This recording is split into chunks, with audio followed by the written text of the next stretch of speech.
This video was made possible by our generous supporters on Patreon. Check out patreon.com/NWR for all the details.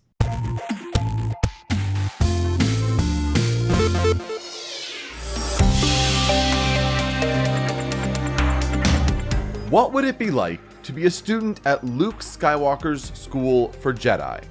The return of the Star Wars Jedi Knight series to Nintendo Switch completes the September 2019 claim that a port of Jedi Outcast's sequel, Jedi Academy, would launch in the first quarter of 2020.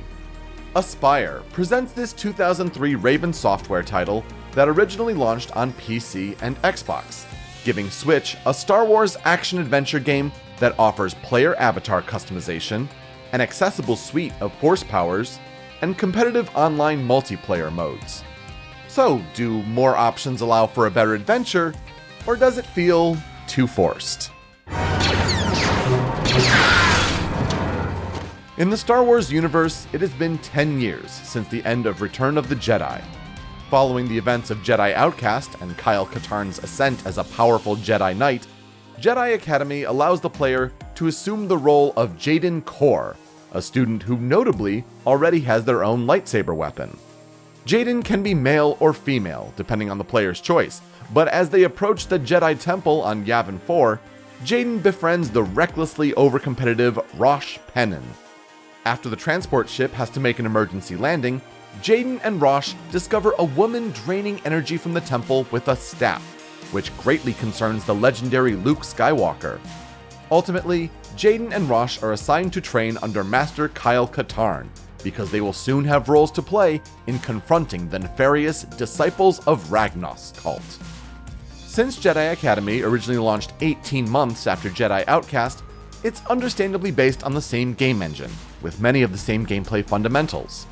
The player will navigate a 3D world during missions with a variety of means to dispose of enemies, whether this is shooting weapons in a first or third person perspective, or using a lightsaber and force powers in third person.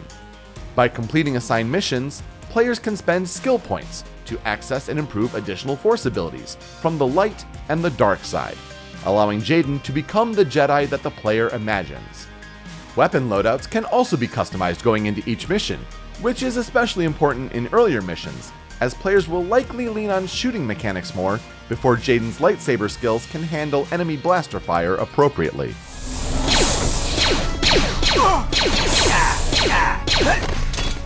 Like Jedi Outcast before it, Jedi Academy is an especially engaging and believable Star Wars adventure for its time. From the music, to the character and location recreations, the LucasArts stamp of approval is easily apparent with the accuracy of the Star Wars iconography. It is also encouraging that the player's interpretation of Jaden Korr, be they human or alien in addition to gender choice, also begins Jedi training immediately in the game, instead of waiting through tedious shooting levels, as Jedi Outcast's first few hours did. The options for how to develop a wide range of Jaden's powers, leading them more to the light or dark side of the Force, are welcome in this sequel. Not only does the simplified morality system change how the player can approach missions on future replays of the game, but the narrative also bends, depending on what kind of Jedi Jaden is becoming. Even the smallest touches, such as the limitation of cheap deaths, addition of reliable checkpoints, and a finger press icon to represent the interactivity of an environmental item, are greatly appreciated as improvements over the previous Jedi Knight game. Aspyr's port work is also well done here, as performance is stable. The portability and optional motion controls make this an ideal way for Jedi Academy veterans to experience the game today. However, Jedi Academy also carries over much of Jedi Outcast's baggage, in that it is a difficult sell for new players in 2020.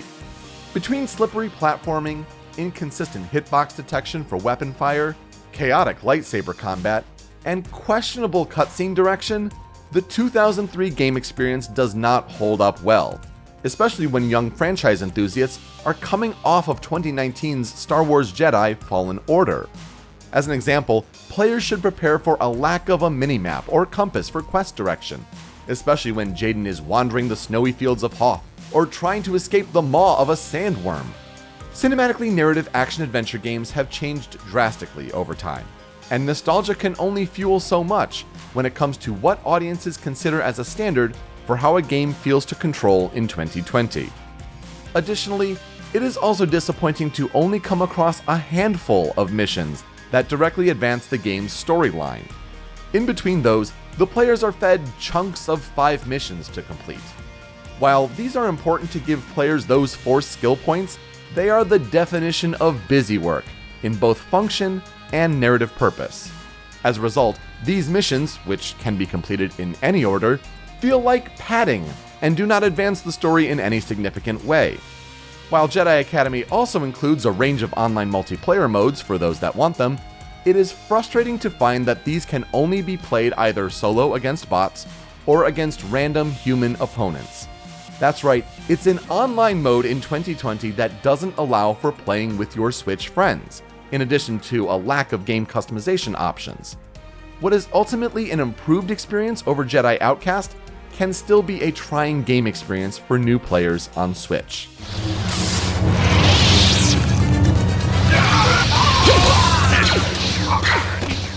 Star Wars Jedi Knight Jedi Academy is a loyal interpretation of an early 2000s classic, now on Nintendo Switch. Once again with this series on this platform, the nostalgia is strong with those who stick by this as an example of what gaming should be today. But new players should be aware of what this game actually is, so that their expectations can be properly tempered. Jedi Academy takes the foundation of its previous game, and uses player customization to provide polish and a deeper engagement with the story in a 10 to 12 hour experience, but it falls short in providing meaningful options in both side missions and online play. If that earns your purchase, then the question remains, what kind of Jedi will you become?